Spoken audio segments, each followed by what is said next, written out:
во денешниот дневник ги гледате. Заводот за кардиоваскуларни заболувања се осовременува.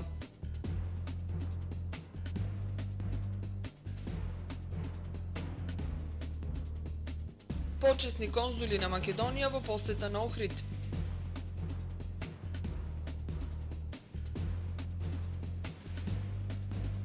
Агенцијата за промоција и поддршка на развојот на туризмот со нова стратегија.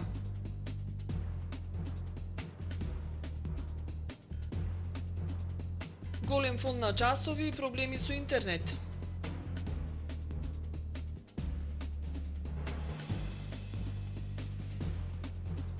Интервју со Јитка Пантучкова, председател на управниот одбор на Охридска банка Сосиете Женерал.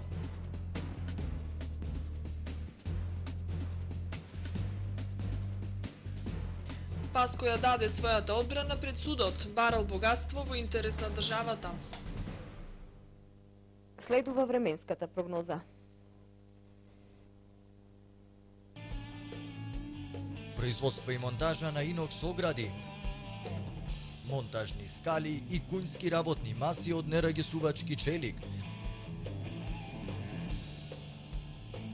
Данкат, ваш партнер, село Мислешево, Струга.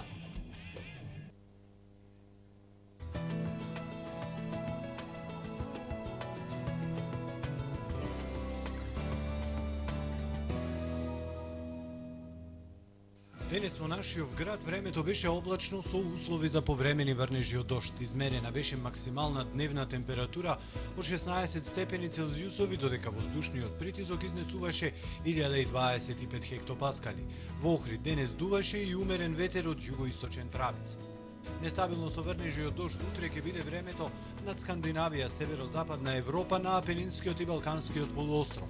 Во останатите предели на континентот ќе биде умерено облачно со сончеви периоди, а само на Пиренејскиот полуостров ќе биде претежно сончево. Најстуден европски главен град ќе биде Осло со 13, а најтопол Лисабон со 28 степени Целзиусови. На Балканот во среда времето ќе биде умерено облачно и нестабилно со врнежи од дожд. Максималните дневни температури ќе се движат од 17 до 25 степени. Во Македонија утре повторно облачно и нестабилно време со врнежи од дожд во западните, северозападните и југозападните предели. Утринските температури од 5 до 13, а максималните дневни ќе достигнат 12, односно 20 степени Целзиусови. Во главниот град во среда времето претежно облачно со услови за слаб локален дожд. Утринската температура од 9, а максималната дневна ќе достигне до 17 степени. Во Охрид утре не очекува претежно облачно време со услови за слаб локален дожд. Утринската температура ќе достигне 10, а максималната дневна 14 степени. Во четврток над Охрид повторно умерено облачно време, но со сончеви периоди. Во петок времето ќе биде исто умерено облачно и нестабилно, меѓутоа со услови за слаб дожд, а веќе во сабота и недела ќе можеме да уживаме во претежно сончевото и топло време.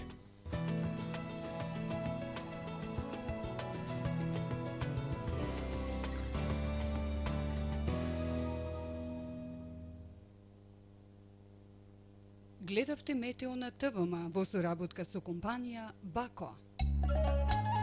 Вкус кој не се заборава, компанија Бако конечно и во Охрид.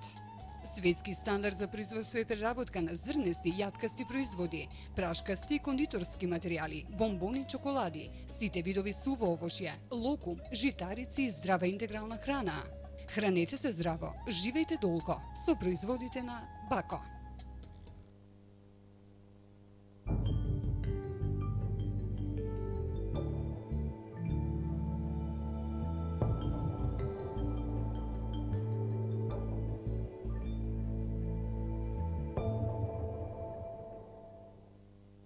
Брендот на македонската пекарска индустрија Алмико во своите продавници во Вевчани, Охрид и Струга.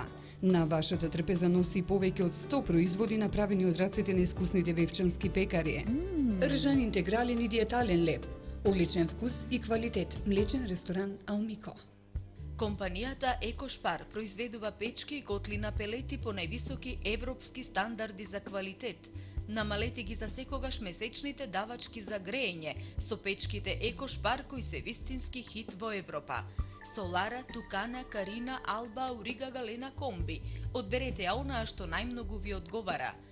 Екошпар со својот дизајн ќе внесе романтична и топла нишка во вашиот дом, угостителски објект или деловен простор. Вкус кој не се заборава, компанија Бако конечно и во Охрид. Светски стандард за производство и преработка на зрнести, јаткасти производи, прашкасти и кондиторски материјали, бомбони, чоколади, сите видови суво овошје, локум, житарици и здрава интегрална храна. Хранете се здраво, живејте долго со производите на Бако.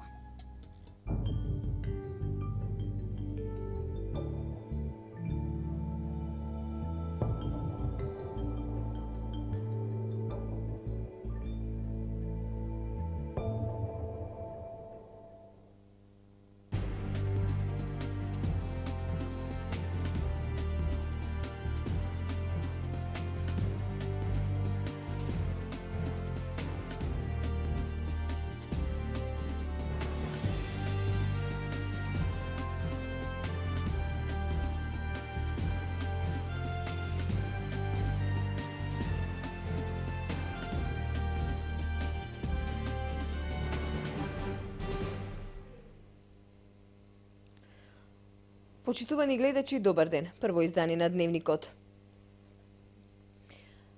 Заводот за кардиоваскуларни заболувања се осовременува. Денеска беше извршена првата интервенција врз пациент со новата опрема за интраваскуларен ултразвук.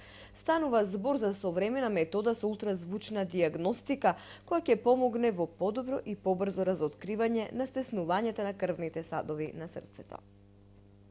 Во Заводот за кардиоваскуларни заболувања во Охрид денеска беше извршена првата интервенција врз пациент со новата опрема за интерваскуларен ултразвук, кој што е набавена од Америка.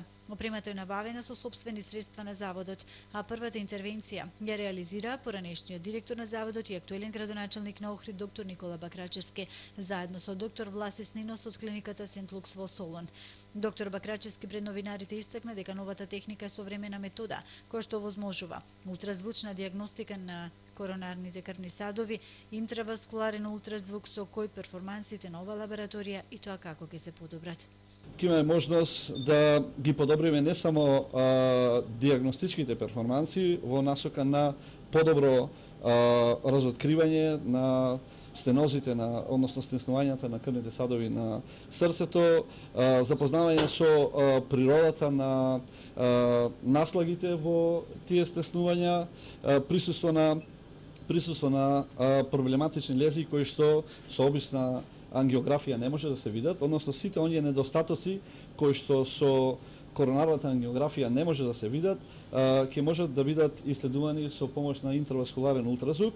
И воедно ова е метода која што во исто време ќе ја зголеми и ефикасноста на процедурите кои што овде во иднина ќе се изведуваат, со оглед на тоа што имаме можност да го одбереме најадекватниот стент, должина на стентот. Новата метода, објаснува доктор Бакрачевски, ќе овозможи да се увидат проблемите на стентот после неговата имплантација, кои со обична коронарографија не може да бидат видени. На тој начин, при изведување на самата процедура, вели Бакрачевски, ќе може да се пристапи кон оптимизација на резултатот, односно ќе се види евентуалното покривање на запушувањата, кои што со обична коронарографија не може да бидат санирани. Бакрачевски упати благодарност до болницата Сен Лукс од Солун и посебно до доктор Васис Нинос, кој што во изминатиот период беше задолжен за едукација на лекарскиот тим во Солун, но и на дводневната работилница во Заводот за кардиоваскуларни заболувања, каде на лекарскиот тим им помага што побезбедно да ги совладаат новите техники. Мојата задача денес е да помогнам во првата примена на апаратот и тоа на првите 3 пациенти, 3 случаи врз кои успешно беше интервенирано. Се надевам дека ова ќе биде еден многу корисен и моќен инструмент кој ќе ни помогне во решавањето на проблемите при диагностицирање, а исто така ќе го оптимизира резултатот при сложените зафати на ангиопластика. Во ерата на интервентната кардиологија многу е важно една современа лабораторија да има интраваскуларен ултразвучен апарат. Мислам дека напорите кои денес тука се направија се успешни и се за поздравување. Големо задоволство ми представува што бев денес тук. Доктор Бакрачевски пред новинарите уште еднаш го кажа својот став за просториите на поранешната детска болница. Тој смета дека овој простор е најадекватен за реализација на долго најавуваната идеја за конечно проширување на Заводот за кардиоваскуларни заболувања. Познато ми е дека стручен тим од Министерството за здравство работи на проектот за адаптација на зградата во специјалната болница која што е карабина и која што долго време не е адаптирана за никаква намена. Мислам дека се работи на проектот делот од интервентната кардиологија, интензивната нега, амбулантното поликлиничкиот дел и општата нега да се префрли во таа зграда, додека делот за рехабилитација да остане во постоечката зграда, истакна доктор Бакрачевски и актуелен градоначалник на Охрид. Охрид во наредните 3 дена ќе биде домаќин на глобалниот инвестицијски самит. Овој самит представува еден од најголемите бизнис собири во светот. Самитот во Охрид се одржува по втор пат, а годинава со учество на преку 350 домашни и странски гости. Дел од бизнис собирот и оваа година е Охридска банка Societe Generale. Го искористивме присуството на председателката на управниот одбор во Охридска банка Јитка Пантучкова за кратко интервју во кое меѓу другото продискутиравме и за едно од најактуелните прашања поврзани со банката околу преместувањето на централата од Охрид во Скопје. All back office activities including IT and product development and some other supporting activities will continue to be in Ohrid. Moreover, we decided even keep more people here in Ohrid. So before, let's say, this big movement to Skopje, we redesign and reorganize some processes and activities and decided that some, let's say, also can stay here in Ohrid. To be very concrete, only 14 people from Ohrid are going to be transferred to Skopje. Се надеваме дека успеавме да ве заинтригираме со овај мал изведок од разговорот. Целосното интервју со председателката на управниот одбор на Охридска банка ќе можете да го проследите веднаш по завршувањето на локалниот дел во ова издание на Дневникот на телевизија ТВМ. Градоначалникот Никола Бакрачевски домаќин на заедничка средба со 45 почесни конзули во Република Македонија од целиот свет. Промоција на Охрид со сите негови убавени приоритети, заложбите и развојните стратегии на општината, цел на денешната средба. Градоначалникот Никола Бакрачевски оствари средба и работен ручек со 45 почесни конзули во Република Македонија од целиот свет. Домакинот ја појасни целта на ова несекојдневна средба. Тој истакна дека ја користат оваа можност на директен и непосреден начин на конзулите да им ги представат нивните заложби за локален економски развој на општина Охрид, како и развојните стратегии во туризмот и се она што општината го прави да го подигне стандардот на населението. Ова средба, јас како градоначалник на Охрид и локалната самоуправа ќе искористиме да го промовираме градот Охрид како културно и природно наследство на УНЕСКО, да ги промовираме природните реткости и природните убавини на Охрид, секако дел од нашата традиција, од нашата култура и нашата историја.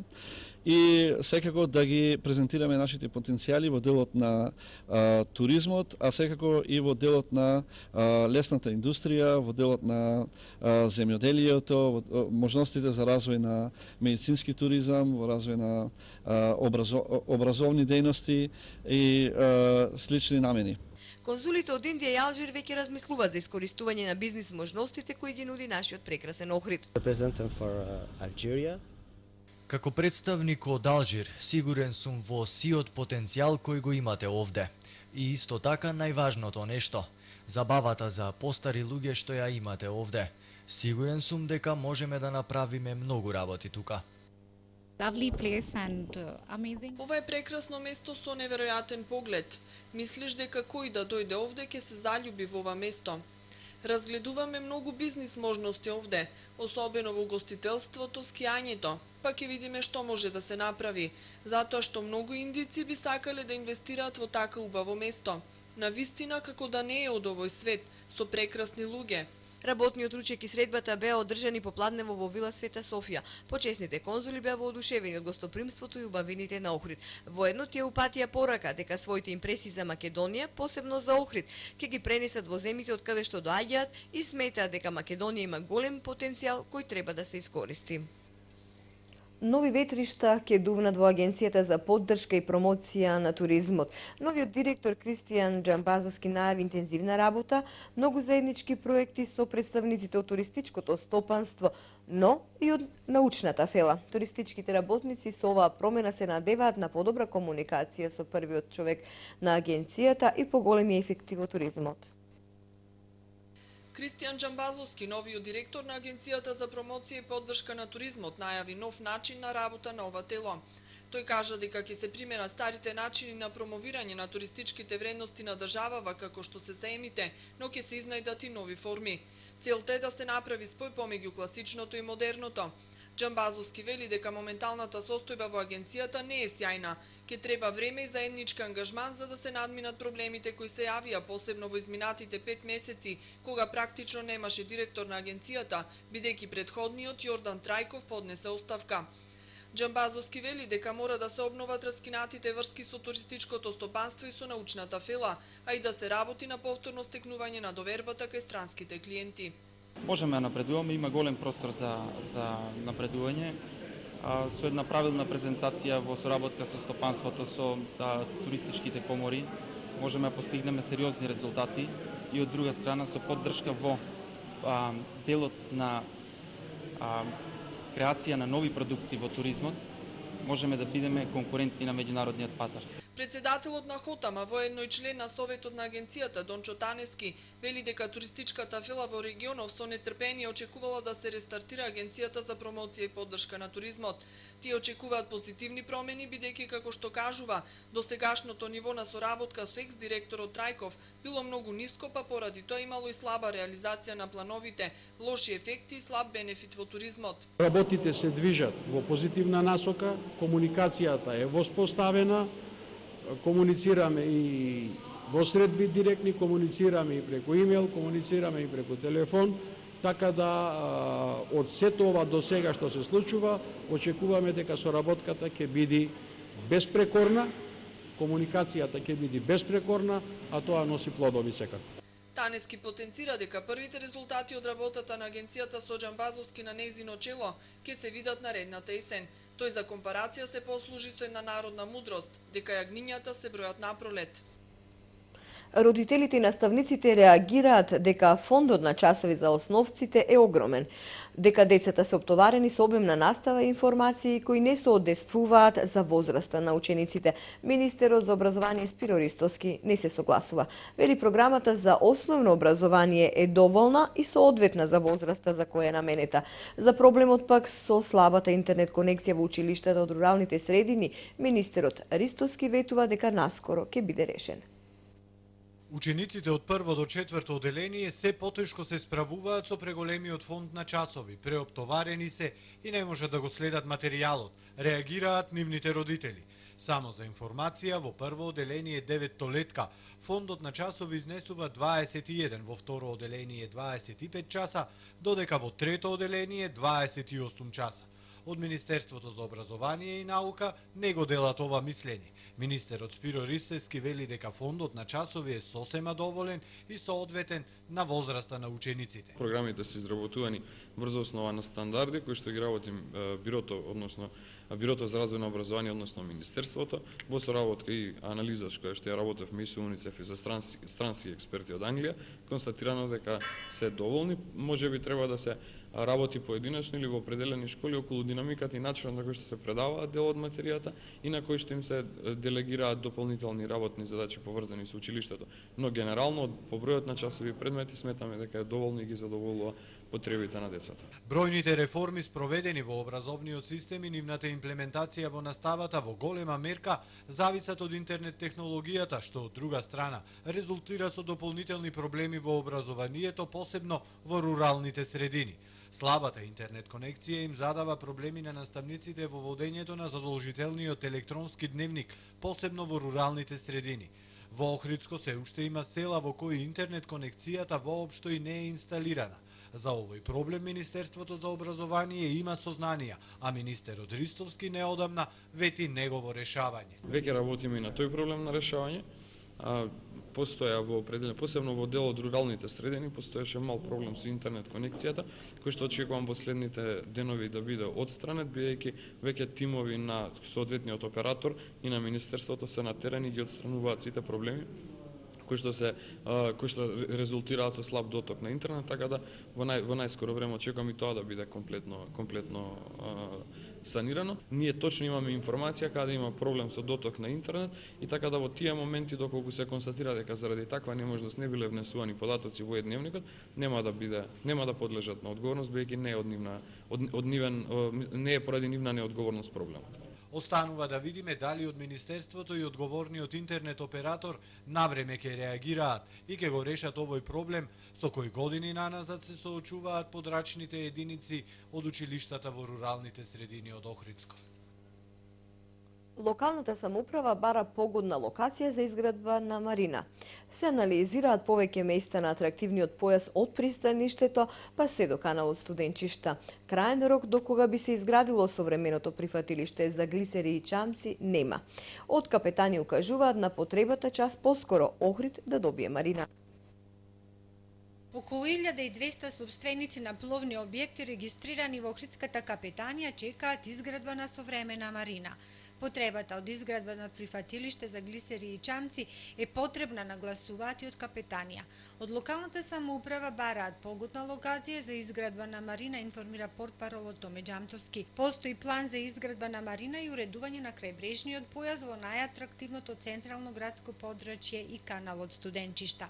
Реално, локалната самоуправа размислува колку е тоа во овој момент, според се она што му се случуваше на Охрид во изминатите 8 години, колку е реално во овој момент таква работа да никне на тој простор. Значи, дека треба решение, дека можеби дел од тој простор може да се искористи како марина е несомнено, но во овој момент реално локалната самоуправа можам да кажам, анализира целата ситуација, ги анализира сите посочени локации кои ги спомнав, од градското пристаниште до влезот на каналот и самиот канал, и се надевам дека можеби убеден сум дека ќе го одбери најдоброто решение. Локалната самоуправа прави анализи, а е во контакт со одредени министерства како што се за животна средина и транспорт и врски. Од капетанија пак нагласуваат дека би било пожелно марината да се изгради во градот, но да се запазат сите техничко-технолошки стандарди. Стратегијата на локалната самоуправа е да се најде најкомпромисно решение, ама при тоа се уште не знаат ни дали ќе градат со јавно-приватно партнерство. Не можам во моментов сега да зборувам за тоа, меѓутоа викам, отворени се сите опции, се прави една сеопфатна анализа, која реков дека се прави сеопфатна анализа, мислев токму и на можеби на ваквите моменти. Меѓутоа не можам во овој момент да шпекулирам или да изнесам одредени информации. Меѓутоа ја уверувам јавност, ја уверувам и вас дека ќе се одбере најдоброто решение. Од портпаролот на локалната самоуправа не дознавме нешто подетално за неодамнешната најава на градоначалникот Бакрачевски за опцијата модерната марина да се гради во каналот Студенчишта, каде што сега се паркираат пловните објекти, а истата би се градила од дрво за да се запази еколошкиот аспект. Паско Кузман во Основниот суд Скопје 1 денес ја даде својата одбрана во случајот Фаланга 2. Тој изјави дека барал скрено богатство во полза на државата. Нема никаква злоупотреба и пречекорување на службената положба и прибавување парична корист за друг при ископувањата што се вршеа кај Драмски рид, Делчевско и на патот Велешко езеро Катланово, кажал пред судот Кузман, поранешен директор на Управата за заштита на културното наследство. Според него локациите во Делчевско и во Катлановско воопшто не се наоѓале на археолошката карта и не биле археолошки локалитети. Управата за заштита на културното наследство издала согласности на физички лица граѓани на Македонија, нестручни лица за изведување на земјени работи за проверка на наводи за постојање на културно наследство и скриено богатство. При тоа управата побарала асистенција од МВР и Бирото за јавна безбедност во случај да биде откриено скриено богатство и евентуално културно наследство кое би било во собственост на државата. Во случај да било откриено скриеното богатство, управата ќе придонесела за нашата држава, бидејќи тоа богатство би било подржавено.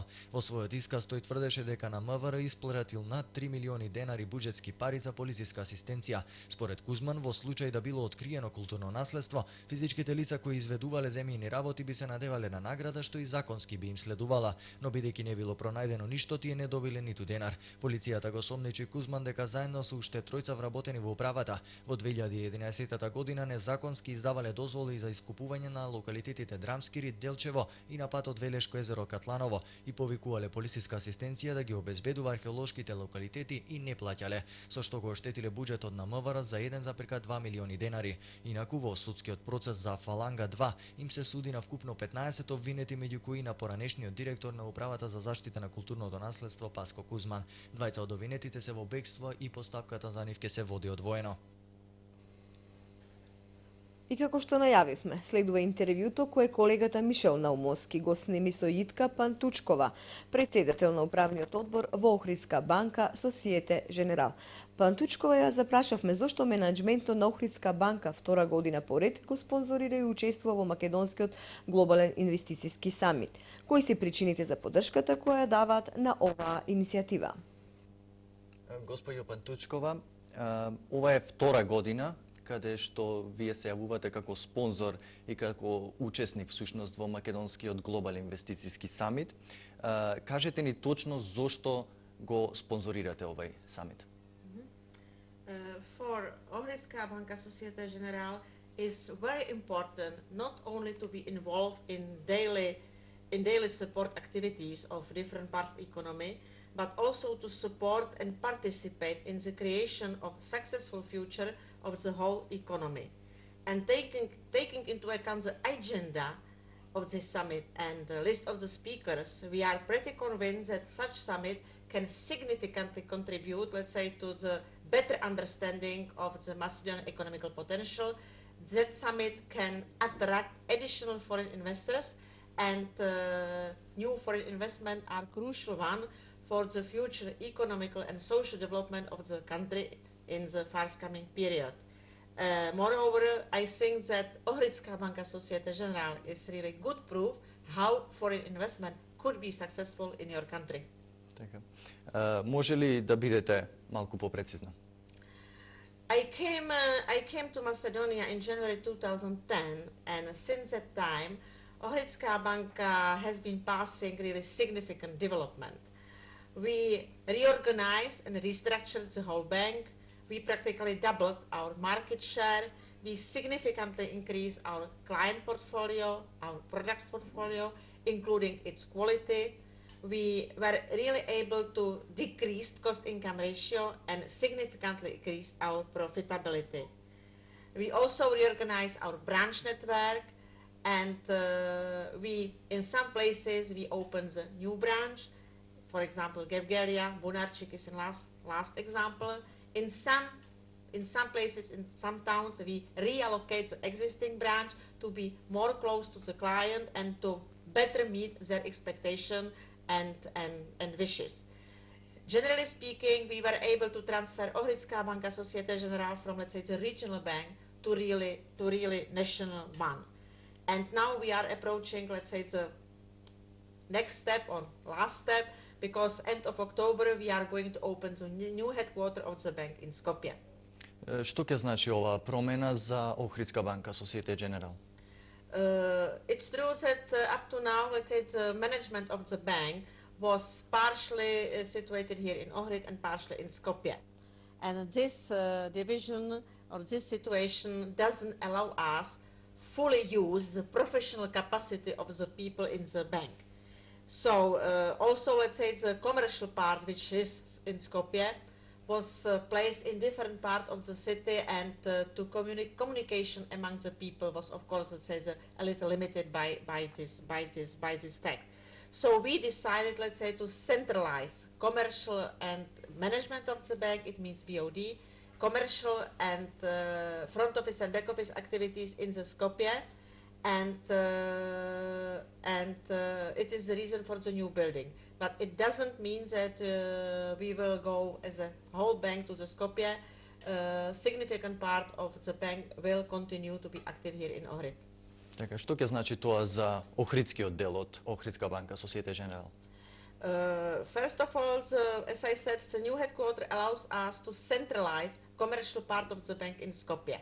So, as I mentioned, front office and middle office of the bank plus management now will be placed in the new building, but all back office activities, including IT and product development and some other supporting activities, will continue to be in Ohrid.